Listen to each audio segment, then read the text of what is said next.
महायुती सरकारचा खातेवाटप पार पडला.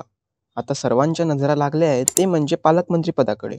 मंडळी, पालकमंत्री पदावरून महायुतीतील तीनही मुख्य पक्षांमध्ये रस्सीखेच सुरू असल्याची चर्चा राजकीय वर्तुळात आहे. कॅबिनेट व राज्यमंत्रीपद मिळाली असताना आता पालकमंत्री पदासाठी इतकी रस्सीखेच का होते?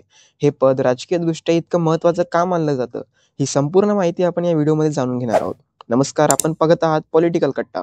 पालकमंत्री पद हे एखाद्या जिल्ह्याच्या दृष्टीने अत्यंत महत्त्वाचं मानलं जातं.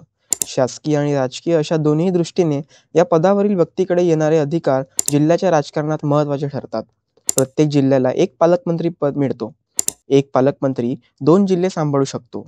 पालकमंत्री हे मुख्यमंत्री यांच्याकडून नियुक्त केले जातात. महाराष्ट्रात 36 जिल्हे असून त्या जिल्ह्यात कोण पालकमंत्री असेल याची उत्सुकता सर्वीकडे असते. आता सर्वात महत्त्वाचा प्रश्न म्हणजे पालकमंत्री पद हे इतकं महत्त्वाचं का असते?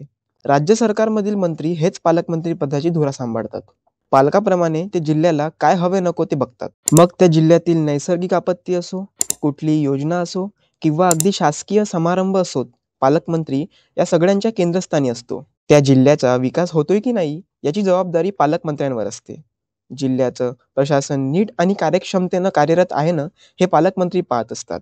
त्यानंतर पालकमंत्री हे जिल्हा नियोजन समितीचे पदसिद्ध अध्यक्ष असतात. यासोबतच केंद्र आणि राज्य सरकारचा आलेला निधी योग्य ठिकाणी खर्च केला जातोय की नाही हे देखील ते पाहत असतात. मोठमोठ्या योजनांसाठी जमीन अधिग्रहण करणे, एक्सप्रेसवे, विमानतळ, रेल्वे, महाराष्ट्र औद्योगिक विकास मंडळ व यासारख्या अनेक गोष्टीत पालकमंत्र्यांची मोठी भूमिका असते. हे होते पालकमंत्री पदाचे काही महत्त्व.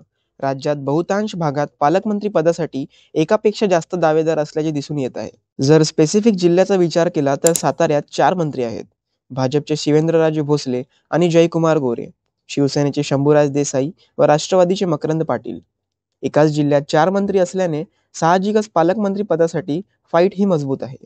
त्याचबरोबर नागपुरात 2, छत्रपती संभाजीनगरात 2, पुण्यात 2 असे दावेदार आहेत. ही मोजक्या जिल्ह्यांची उदाहरणं आहेत. महाराष्ट्रातील बहुतांश जिल्ह्यांमध्ये पालकमंत्री पदावरून रस्सीखेच दिसून येत आहे. कोणत्या मंत्र्याला पालकमंत्री पद मिळेल याकडे सर्वांचं लक्ष असेल. तर मंडळी, ही होती पालकमंत्री पदाची संपूर्ण माहिती. आपल्याला ही माहिती कशी वाटली आम्हाला कमेंट्समध्ये नक्की सांगा. व्हिडिओ आवडल्यास लाईक व जास्तीत जास्त शेअर करा व चॅनलवर नवीन असाल तर पॉलिटिकल कट्टा या यूट्यूब चॅनलला सबस्क्राईब करायला विसरू नका. धन्यवाद.